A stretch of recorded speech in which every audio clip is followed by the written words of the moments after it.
Yarım daire, çeyrek daire, tam daire ve uzantılı dairelerin mantığını belki de bu iş sistemde göreceğiz ve hayatımız baştan aşağı değişecek. Asla yorumları ihmal etmeyin. Unutmayın ki bu yolda ben tek başıma değilim. Ben başarabilmem için sizin başarmanız gerekiyor. Gerçekten bunu çok istiyorum. Siz başarırsanız ben başarılı olacağım. İnandığımız kadar, hayallerimiz kadar büyüyüz. Bakmaya doyamadığımız her şeye hazır. O kadar güzel ki. Yani o kadar güzel ki, o kadar basit ki. Nasıl değil mi? Bize zorlaştırmışlar. Neden böyle pratik şeyler varken ya bunu siz bize niye öğretmediniz arkadaşım? Bilerek mi yaptınız? Yani insan aklına her şey geliyor. Yani madem ki böyle bir şey var neden bize işkence çektirdiniz? Neden dediğim gibi hani benim bir videom var ya sanki onlar 5 kollu. Farklı bir boyuttan gelmişler. Onlar uzaylı, biz insanız, biz yapamayız. Böyle bir algı var ya hani. Niye yani bunu yaptılar acaba? Madem ki böyle kolay yolları var, niye yapamadık yani? Niye bize bunu vermediniz, değil mi? Yani insan aklına her türlü soru geliyor. Niye yani kalıplarınızı, yapımlarınızı, pratikliğinizi niye bizden yani muhafaza ettiniz? Elbette birisi çıkacak, bunları keşfedecek, sonra piyasaya girecekti ve o da bana nasip oldu. Şimdi ben bunu şu şekilde dikimini de yapayım, bitireyim yani. Görelim hatamız var mı, yok mu? Tamam. Tamam. Tabii istersek arkadaşlar şunu şuradan da ütüleyebilirsiniz. Kırılma noktalarını. Tabii önce ben bunu bir çevireyim. Bir görelim. Kalıbımızın durumunu. Başarılı mı? Değil mi? Ne yaptın hocam? Bunları bir görmek istiyorum. Şurada bir kırılmaya ihtiyacımız var arkadaşlar. Şöyle. Şöyle burayı kırıyoruz. Ve burayı biraz rahatlatıyoruz. Şöyle elimizle. Aynı kumaşta da aynı uygulama. Hiçbir şey fark etmiyor. Şu şekilde görelim bakalım şu mesafe büyük mü küçük mü? Biraz daha daraltmamız gerekiyor mu? Normalde biz ne yapmamız gerekiyor biliyor musunuz arkadaşlar? Şurayı ölçüyoruz. Şuraya kolu oturtturuyoruz. Tamam. Şu kolumuz buraya oturuyor. Ondan sonra buraya oturduktan sonra burası kaç santimse zaten olmuş. Elim o kadar alışmış ki ölçmeme de gerek yok. Yani burada olmuş. Şimdi ben burada bir şeye değinmek istiyorum. Sevgili arkadaşlar kalıbınız, şimdi diyelim ki biz bu mesafeyi aldık. Ölçümüzü aldık. Biraz konuşacağız sizinle. Sabitlemeyi yaptıktan sonra sevgili arkadaşlar kolumuz eğer böyle duruyorsa bakın şuraya, hatta ben şunu şuraya kadar bir geleyim. Şurada uygulamaları yapalım. Konuşacağız. Tamam. Bu tarafı yarıya kadar. Oturumu o kadar güzel ki, o kadar pratik ve o kadar güzel ki deneme yanılma, gerçekten birebir öğretmen değil de işin sahibi hataları göre göre gelmiş birisi farklı oluyor. Gerçekten farklı oluyor. Yani bana gerçekten işin kalbinde neler oluyor? Gerçekten nelerle karşılaşabilirim? Bunları göstermesi farklı bir şey. Sadece öğretmen olup da robot gibi hep bilindik şeyleri anlatması farklı bir şey. Eğer kol G'ye doğru duruyorsa hatadır. Ama kolum şöyle, ama eğer kolun kendisi böyle duruyorsa şöyle, bu hatalı koldur. Kolun kendisi insan kolu gibi, kendiniz normal durduğunuz zaman aynadan bir bakın. Aynada bakın. Böyle durduğunuz zaman nereyi gösteriyor? Neredeyse baldırın ön tarafını gösteriyor. Evet, kol böyle durmalı. Yani buradaki gibi durmalı. Bakın şunu ben şimdi buraya iğneleyeceğim. Hepsini bitireceğim. Bir de burada bir görelim. Kalıbımızı sadece görmemiz açısından neler yaptık? Sonra bunları masaya indirelim. Neler yapabildik? Verin bunları bana da. Duruş var önümde. Evet, kalıbım bu. Evet, biz demek ki bunu yaptıktan sonra, bu ölçüleri yaptıktan sonra böyle muntazam duruşu kendi kendine sağlıklı veren bir kalıba ulaştık. Kimle beraber? Bay Arslan'la beraber. Umuyorum ki bu başlangıç çok şey değiştirecek. Biz daha hala koldayız. Ne kadar detay var? Binlerce. Hepsini beraber işleyeceğiz. Şimdi biz bunu buraya koyduk. Ne kaldı efendim? Şurada kalıbımız bitti. Neredeyse ikinci gündeyiz ama 4 saat diyelim yani biz buna. 4 saatte nereye geldik? 4 saatte nereye geldik? Bakın burada. Neye ihtiyacımız var şu anda? Bizim şu anda burada kuşaklara ihtiyacımız var. Yani bizim şuradan başlayacak, dönecek, göğüs etrafından buraya çıkacak bir kuşağa ihtiyacımız var. Bakın arkadaşlar, hiç kendinizi yormayın. Kusursuz bir şey mi istiyorsunuz? Sorunsuz ve kusursuz. Kuşağı tane tane alın. Başlangıç, bu benim tavsiyem. Kusursuz istiyoruz ya hani. Yani kumaşı katlamayla uğraşmak istemiyoruz mesela. Ben kendi şahsıma söylüyorum bunu. Bir kumaş alayım, kumaşı. Bakın. Şimdi bizim buradan istediğimiz şey şöyle bir kuşak. Değil mi? Şuradan gelecek. Buradan dönecek. Böyle gidecek. Değil mi? Bu aynen bu. Ve bunun 3 tane olmasını istiyoruz. 1, 2, 3. Pekala bu üçünü taktığımız zaman bu pileyi yapalım. Mesela şuradan şu pileyi birincisini hemen oluşturalım. Ben bununla uğraşma taraftarı değilim. Bakın bunu ben çok rahat yapabiliyorum. Benim için hiç önemli değil. Ben bunu böyle yapabiliyorum, değil mi? Peki daha özgür bir şey yok mu? Elbette var. Şimdi burada ben şöyle, gelin efendim göstereceğim. 3 tane yapacağım, göstereceğim. Şimdi gelelim. Boy ile alakalı metremi alayım. Gelin bir efendim buraya hemen şurada beraberce güzel bir çalışma yapacağız. Kusursuz ve güzel bir çalışma. Şöyle dönüyor. Buradan devam ediyor. Kaç santim? 60 santim. Biz buna 65 santim diyelim. 65 santimlik benim 3 tane. Tabii bu bir tane de. Bir tane de ben 3 tane yapacağım ki bitmişini görelim. Oturacak mı, oturmayacak mı? Olacak mı, olmayacak mı? Şimdi ben burada 65 santimden şöyle düz bir kesim yapıyorum. Sonra bunu da alıyorum. Hemen pratiklik yönünden bakın çok basit. Çok basit. Şöyle 27. 9 ilk işaret. 18 27. Tamam. Şimdi biz burada şu anda bu 3 yaş işareti aldık. Hatta şimdi tekrardan şurada da yapayım. 9 bir şey deneyeceğiz. Beraberce bir şey deneyeceğiz. Şimdi ben bunu buradan aldım. Bakalım oluyor mu? Belki hata yapıyorumdur. Görelim ama. Görmekte fayda var. Dediğim gibi küçük büyük fark etmez. Olumlu veya olumsuz fark etmez. Herkesi dinlememiz gerekiyor. Şimdi ben de kendimi dinliyorum. Yani acaba olacak mı olmayacak mı? Şimdi ben bir tanesini aldım. Şöyle de kırdım. Bunu buraya aldım. Bunu yaptım diyelim. Sonra diyelim ki biz bunu buradan diktik. Sonra da çevirdik veya çevirmedik. Fark etmez. Bakın çevirdik veya çevirdik fark etmez. Önemli olan burada bir şişkinlik olmaması. Şimdi ben bunu getireceğim. Şöyle iğne alayım. İlk sabitlememi yaptım. Olacak mı? Pratiklik yönünden bahsediyorum. Pratik ve kolay. En güzeli ve en kolayı. En güzeli. En çok ilgi çekeni. Keskin detaylı. Hatasız. İstediğin gibi oturttur. İstediğin gibi yerleştir. İstediğin gibi oyna onunla. Özgürsün. Şimdi ben bunu burada yaptım. Sonra bunu böyle getirdim. Sonra burada buradan kırdım. Şu oturuma bakın. Böyle kullandığım zaman kumaşı şuradaki oturuma bakın. Şöyle gerdim. Hemen bunu da buraya aldım. İlk işaret sabitledim. Bitirdim bile. Bitti bile. Olmadı mı? Niye olmasın ki? Ben burada daha şu anda bu sadece taslak. Bakın arkadaşlar en zor nokta kalıbı kumaşa dökmek. Nasıl uygulamak? Nasıl yapacağım? Nasıl bitireceğim? Bitiş nasıl olacak?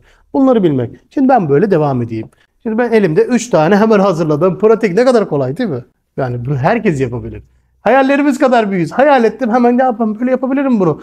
İlla birinin bir şey söylemesine gerek yok. Kanuna gerek yok. Böyle yapıyorum. Niye olmasın ki?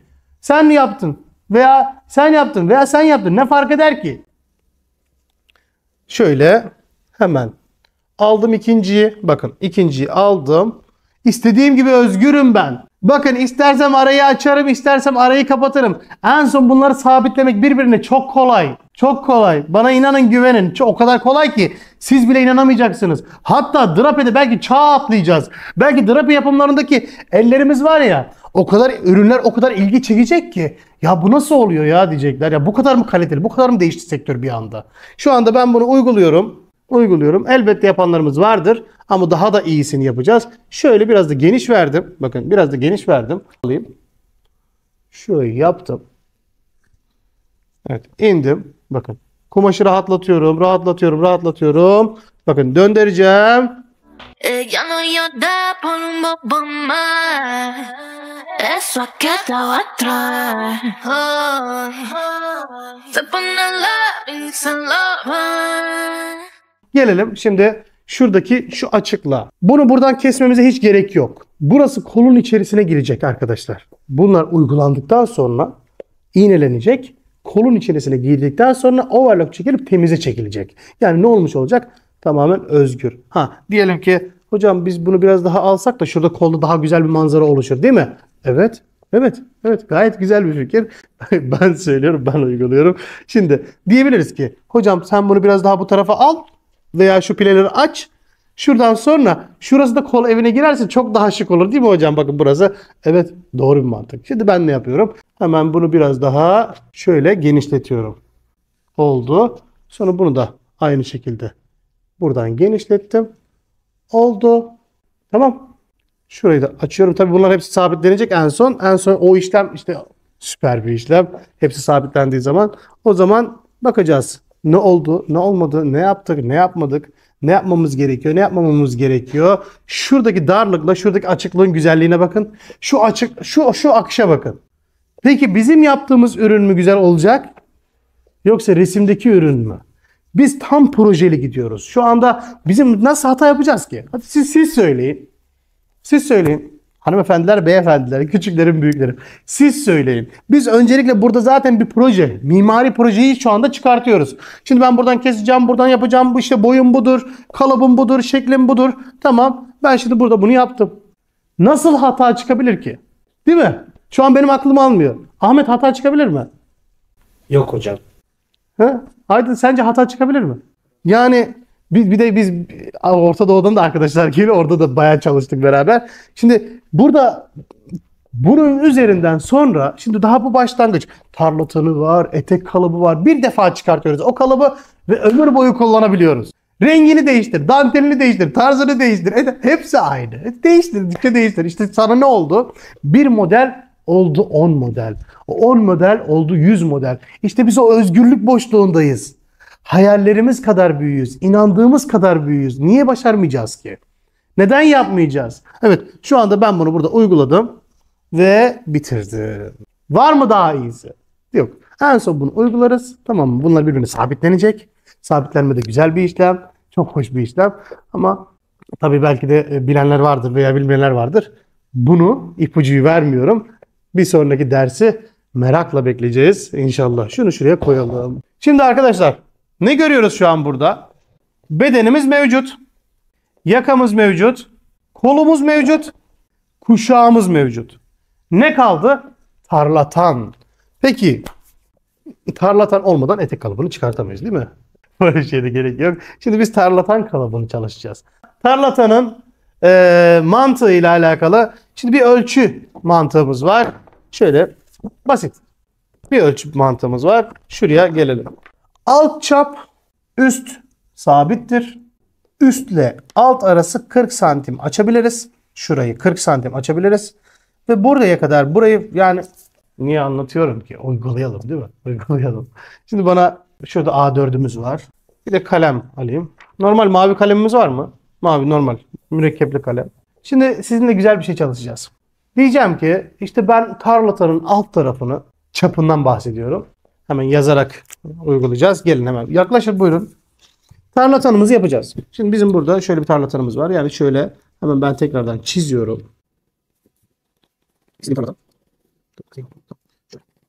Burada bu tarlatanın bitmiş hali olarak düşünelim bunu. Ve biz bunu kaç telli yapacağız? Bu karar bize kalmış. Yani ben 6 tel diye düşünüyorum. 6 tel ve üzeri. Yani şöyle 1, 2, 3, 4, 5 ve 6. 6 tel ve üzeri. Siz bunu 7'li de yapabilirsiniz. Şimdi bizim burada öncelikle tarlatan çapları ile alakalı bir karar vermemiz gerekiyor. Bu şu anda yazacağım rakamlar değişebilir. Şu an yazacağım rakamlar değişebilir. Yani nasıl değişebilir? Şimdi ben diyeceğim ki evet, ben bunu çok fazla çaplı istemiyorum. Ama burada da ne istiyorum? İşte prenses olursa 5 metre tam daire. Alt daireden bahsediyorum. 5 metre uyar. Eğer normal 7'li olursa işte 4.60. 4.80. Gelin burada bir karar verelim beraberce. Biz bunun altını şuradan şuraya 4.70. Alt dairesi 4.70. Peki uzunluk ile alakalı. Arkadaşlar alt çap ne kadar büyürse etek boyu o kadar uzamak zorundadır. Alt çap ne kadar büyürse, daire ne kadar büyürse, genişlerse üstten uzunlukta, belden aşağı uzunlukta o kadar uzar. Neden söylüyorum bunu? Şimdi buradan şu dibime, şuradan şöyle aşağıya kadar kaç santimdir? Buradan oraya kadar kaç santimdir, değil mi? İkisi arasında fark var. İşte birisi burada, birisi orada. Arada bir fark var.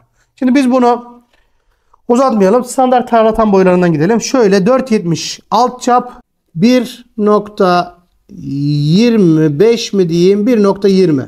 120 santim şu boy. Şurası arkadaşlar bu lastik mesafesi. Bu lastik mesafesinde de şöyle bir şey diyebiliriz. Metreyi alayım. Bu tarlatanın 36'ya da olması lazım. 46'ya da olması lazım değil mi? Yani çünkü sonuçta bu tarlatan yani. Ona da giyilecek, buna da gelecek. Basenden geçmesi lazım. O zaman ne yapıyoruz? Bizim burasını şöyle baseni görüyorum. Hemen kaç santim bu? 113 santim 46 beden 113 santim. Ben bunu 120 yapacağım. Yani açıldığı zaman bu kadar açılması gerekiyor. 120. Hatta lastiğimiz vardı değil mi? Şöyle bir rulo lastiğimiz var mıydı? Örnek göstermek istiyorum. Şu benim kullandığım, yanlış hatırlamıyorsam 6'lık olması lazım. Tarlatanlarda kullandım. Evet, 6 santim. 6 santim eninde, daha ince kullanmayın lütfen. Daha incesi tarlatanlarda belden düşüyor, akıyor, bilmem ne oluyor. Hatta 10 santim kullanın. 8 santim, 10 santim kullanın. Bu lastiğimizden şöyle şunu da buraya koyalım. Şöyle beli de ben ne dedim? İşte bir 113 geldi ama ben 120 yapacağım dedim. Yani burasını da 120 santim eninde olacak. Ama bunun alt 40 santim, işte burayı şimdi karar vereceksiniz. Siz veya biz fark etmez. Herkes şu anda burayı karar verecek. Şuradaki mesafe kaç olacak? Ben buraya 40 santimi veya 30 santimi, ikisini de denedim. 30 daha çok hoşuma gitti. 30 santimi hoşuma gitti. 30 santim aşağıdan başlayacak. Yani eğer bu 120 ise, burası 120 ise burada kalan 30 santim gidince 90 santim şuradan aşağısı 90 oluyor. Tabii bizim şu anda sadece bir tane kalıp çıkartmamız gerekiyor. Peki biz şu anda bu tarlatanı yapabilmemiz için alt çapının 4.70, boyunun 120, belinin de 120 santim olduğu olan bir tarlatan. Bunu nasıl yapacağız? Kaç parçadan oluşturacağız? Peki bunun yanında yani nelere dikkat edeceğiz? Şimdi tarlatanların hepsi aynı mantık değildir. Bombeli olan var. Belden patlamalı olan var. Bir de düz inenler var. Bu benim krokim. Mantıken çizdiğim 4.70, 120, 120. Buradan da 30 santim iniş istiyorum. Pekala. Şu kalıp kumaşımı alayım. Şöyle büyük bir parçaya ihtiyacım var galiba. Ne kadar ihtiyacım var? Ondan önce hesap makinesi var ya. Hesap makinesini getirir misin? Yaklaşın arkadaşlar. Böyle yakın. Yukarıdan aşağı. Şimdi benim burada şunu kaç parça yapacağım önemli. Ben bunu 5 parça mı yapacağım? 6 parça mı yapacağım? 8 parça mı yapacağım? Bunlar bölünmesi gerekiyor. Şimdi ben burayı eğer dersem ki ben bunu 5 parçadan çıkartayım veya ben bunu 4 parçadan çıkartayım. 4 parçada kötü, çok da iyi olmuyor. Yani nasıl diyeyim, her dikişin olduğu yerde dönüş olduğu için rahat oluyor. Ha ben bunu 6 parçadan oluşursa daha çok hoşuma gidebilir diye düşünüyorum. Şimdi 6, o zaman yaklaşın bana. 6 parça. Bakın burası 470. 6 parça bölünürse bakın bölü 6 yaparsak eşittir. Hemen şöyle geliyorum. Ama buna santimi var. Dikiş paylarını ekleyeceğiz. Bakın 470 bölü 6 78.3. Biz bunu 78 diyebiliriz. 78 artı her parçanın 1 santim sağ 1 santim sol dikiş payı vardır. Ne yapıyoruz? 78, 79, 80. 2 yaptık, eşittir 80 santim olacak şekilde her birinin alt parçası. Yani şöyle yapıyorum. Tekrardan şöyle şuraya geldik. Evet. Burası kapalı. Alt tarafı 80 olacak. Boyu 120 olacak. Şimdi gelelim şuraya. Şimdi bizim de hem de üst tarafta da 120 olan 120 bölü 6 eşittir 20. Yani her bir tarafa da birer santim dikiş payı gelirse 22 santim, yaklaşın hemen, 22 santim şöyle gösterelim net şekilde. 22 santim üstü, burası 80 olan bir parçaya ihtiyacımız var. Önemli bir not. Şurada 30 santim inişimiz var. Şimdi bunu, şuradaki o 30 santim iniş var ya, bunu kumaş kalıp üzerinde göreceğiz. Kalıp üzerinde göreceğiz ve ne yaptığımızı bileceğiz. Şimdi benim şu anda 6 adet şöyle 6x üst tarafı hemen şöyle yapıyorum. Üst tarafı 22, alt tarafı 80, boyu da 120 olan parçalara ihtiyacım var. 6x. Şimdi kalıbını çıkartacağız öncelikle. Hemen benim 120'ye 80 santim olan bir kumaşa ihtiyacım var. İlk kalıbı çıkartmam için. Ver bakalım. Hatta kendi kumaşından mı çıkartsak diyeceğim. Yok, kumaşla çıkartalım. Görelim onu. Kalıp kumaşını verir misiniz bana? Amerikan bezini, evet. Şu büyük parçayı da versene bana be. Şöyle ölçüyorum. Hadi bu 1,5'a 1,5 bir kumaş geldi sanki. Şimdi benim 80 santim bir parçaya ihtiyacım var. Yani ben bunu en iyi nasıl yapabilirim? Böyle yapabilirim. Tutun böyle karşımdan. Bakın kumaşları da sağlıklı kullanmamız gerekiyor. Yolları iyi bilmemiz gerekiyor. Çok da zorlamamamız gerekiyor kendimizi. Artık nasıl keseceğimizle alakalı. Bakın hemen küçültüyorum. Katlıyorum. Bir daha katlayın. Hiç fark etmez. Tamam. Bu şekilde indirelim. 80 santim bir parçaya ihtiyacım var. Hemen buradan 80 alayım. Hatta 85 de yapabiliriz. Garanti olsun. 85. Eni 85 olan, boyu da sınırsız bir parçamız var. Bunu kumaşımız açık. Bak kumaşımız açık. Kalıbı çıkartacağım. Mantık çok basit. Bunu aldım, ikiye katladım. Nasıl bilindik şeyler. Çok dikkat edelim. Özellikle işe yeni başlayan arkadaşlar. Çok dikkat edelim. Böyle bunu yatırdık buraya. Ne oldu? İkiye katlanmış. Şimdi elimde burada 22 santimlik bir isteğimiz oldu değil mi? Bizim tarlatan parçamızın üstüyle alakalı. Şurada 120 dedik. En sonda hesabımıza göre 22 santimlik bir yer istedik. Yani 22'yi 2'ye böldüğümüz zaman niye 2'ye bölüyoruz? Kumaşımız 2 kat. Arkadaşlar kumaşımız 2 kat. Şu kapalı yer var ya, kalıbın ortası olacak en son. Şimdi bizim buradan şöyle kapalı bir alanımız var. Bu alanda ön tarafı gelecek. Yani 2 kat olduğu için de 22 santimi 2'ye bölüyorum. 11 santimden şuradan işaretimi alıyorum. Bakın ilk hesap 11 santim. Peki alt taraf 80 ise, alt tarafta 80 ise, yaklaşın. Alt tarafta canlanalım. Alt taraf 80 ise hemen ben bu sefer önce boyumu alıyorum. Boyum ne kadar? 120 santim değil mi? Önce boyumu alıyorum. 120. Bakın çok basit. Çok basit. Çok basit. Başaracağız. En iyi şekilde 120'den işaretimi aldım. Dikiş payını da verelim. Hatta 121 yapalım. Hatta 122 yapalım. 122 yaptık. Şimdi burası benim alanım. Bir de şimdi alttan bir düz ölçü almam gerekiyor. Nedir? 80 santim. Kumaşım 2 kat olduğu için ne yapıyoruz? 2'ye bölüyoruz. 40 santimden hemen şöyle güzel bir hat çıkartıyoruz. 40 santim.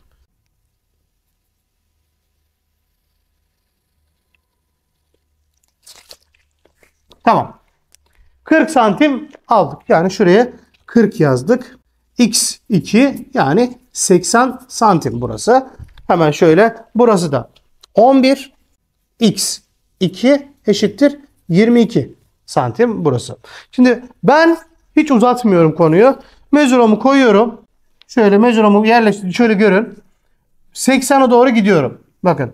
80'e doğru gidiyorum. Yani neresi? Burası. Şu alan. Tamam. Ben şu anda ne yapıyorum? Kaç santim efendim bizim yerimiz? 30 santim değil mi? Şurada 30 santim var. Ama öncelikle biz bunu bir şey yapmamıza gerek yok. Sonradan da biz bunu uygulayabiliriz. Şurası ilk 30 ya mesela. 30 santim. Ben eğer ki böyle dümdüz gidersem, bu çizgiyi düz çekersem, bakın çok önemli noktalar. Çok önemli noktalar. Eğer ben bu çizgiyi dümdüz çekersem şurada şu alanın bu şekilde oturmasını engeller ve etekte duruşunu buradan patlamış çirkin bir tarlatan haline getiririm. Burası çok geniş olur. Bununla aynı genişlikte olur ve hoş olmaz. Ben ne yapıyorum? Burada ilk 30 santim ölçtükten sonra hemen şöyle şuradan 1 santim, şuradan 1 santim yiyorum. Bakın. Siz bunu isteğe bağlı değiştirebilirsiniz. Ben 1 santim yaptım ama siz bakarsanız denerseniz 2 santim almanız gerekir. 1,5 santim almanız gerekir. Ama ben ne yapıyorum burada? Hatta 1,5 santimde anlaşalım. Hesap bu. Şimdi ben burada şu işaretim son işaretim. Şimdi ben bunu buradan bakın şunla şunu kapatıyorum. Hemen şunla şunu kapattım. Çok hoş değil mi arkadaşlar? Çok güzel değil mi? Mantık var. İşin içerisinde mantık var. Şimdi bu benim kalıbım. Buraya aldım. Şimdi ben buradan tekrardan bir yol alıyorum. Şöyle bu sefer mezuromu buna koyuyorum. Böyle. Devam ediyorum. Bitiriyorum. Şunu da tutun. Nereye gidiyorum? Sona kadar gidiyorum. Mesela burası benim işaretim. Ama ben ne yapıyorum? Böyle yukarıya doğru bir yol alıyorum. Benim şurada bir kırılma noktam var. Ama bunu hafife almayın. Şuradaki 1,5 santim var ya. Bizim 6 parçamız var. 1,5 santim 6 parçamız olursa 1,5, 3 kere 6 18. Anlatabiliyor muyum? 18 santim biz neredeyse şu üst çaptan yemiş oluyoruz. Oradaki o 1,5 santim çok önemli. Hatta 1 santim ben düşündüm ama 1,5 santim de belki de bozacağız. Bozalım, sorun değil. En son kararı beraber vereceğiz. Şimdi alayım metreyi. Burası 120. 122. Hemen şöyle yazıyorum. 122 santim. Ben şimdi burayı 122 aldığıma göre şurada da arkadaşlar 122 santim. Şimdi ben burası 122 değil bu arada. Şu anda burası böyle uzadığı için mesafe de uzadı. 122 santim. Şöyle devam ediyorum. Şöyle hiç bırakmıyorum. 122'de duracağım. 122 burasıymış. Bakın arada ne kadar bir fark var. Hemen onu da söyleyeyim size. Arada 3 santimlik bir fark oluşmuş. Ne yapıyorum? Ne yapıyorum? Hemen şöyle biraz daha uzaktan. Şununla şurayı bağlıyorum. Bakın. Onunla şurayı bağlıyorum. Yani şöyle. Şurayla şurayı bağladım. Evet. Şu anda burası da 122 oldu. Pekala. Pekala Bay Arslan. Senin ilk işaretin burası. Burada kalan 90 santimlik, ver bakalım şunu. İlk demirimiz, ilk telimiz buraya takılacak. Pekala. Bir ölçelim bakalım beraberce. Şimdi ben burada 91 santim payım var. 91 santim payım var. Pekala. Tamam, tutmana gerek yok Ahmet. Ben şu anda bunu kaç telli yapacağım? 6 mı istiyorum? 7 mi istiyorum? Bakın 5 yapmayın, zayıf oluyor. Bu çapta 5 zayıf oluyor. Tabi 5 olursa biraz daha daralması gerekiyor. Dar oldu mu 5 ile gayet güzel kurtarıyor ama çap biraz büyük şu anda. 4,70. O yüzden büyük yani. Dikkatli olalım. Şimdi ben burada bunu bölmem gerekiyor. Birinci hattım bu. 90 santim. 90 santimi kaça bölelim? Ver bakalım. 91, hatta 91 bölü 6 tel yapalım. 15 olması gerekiyor. Kırmızı kalem ver bana hemen. 15. Şu anda oldu. Birinci hat. Bir hat olduğu için içerisinde sonda onu hesaplamıyor. 1, 2, 3, 4, 5, 6, 7. Evet. Şu anda ben bu şekilde 7'li gayet işime yarayacak. Hatta telli de çok güzel oturacak bir sistem şu anda bu. Ben şu anda hiçbir şey yapmıyorum. Şu anda hiçbir şey yapmıyorum. Şuradan da orta çizgimi de, orta işaretimi de koydum. Tamamdır. Şimdi biz burada şu anda bunu keseceğiz. Hemen bunu çıkartıyorum.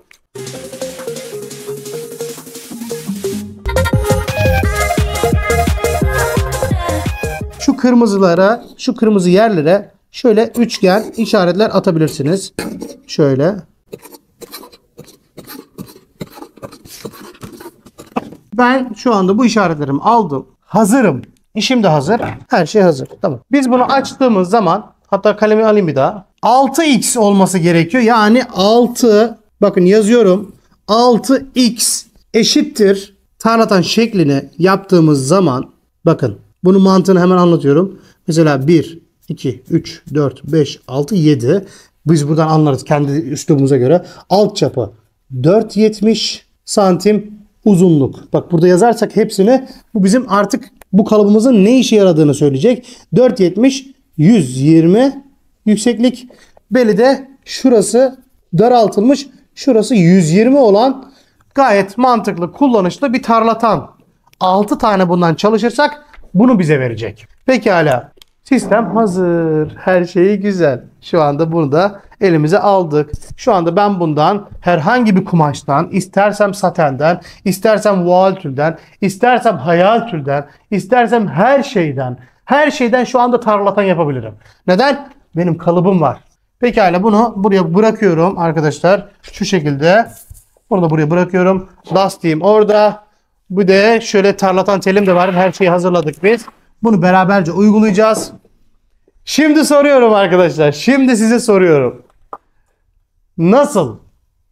Hayal kırıklığına mı uğradınız? Yoksa beklentinizin üstünde gerçekten istediğimiz bu deyip de mutlu mu oldunuz?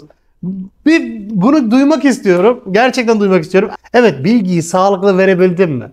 Pratikliğim nasıl? Mantıklı çözebiliyor muyum? Veya mantıklı anlatabiliyor muyum? İlk anlatımımda hemen beyin alıyor mu bunu? Başarabiliyor muyum sunumu? veya burada her şeyi, aklınıza gelecek her şey hepsi sizin için hazırlandı. Bunları başarabildim mi?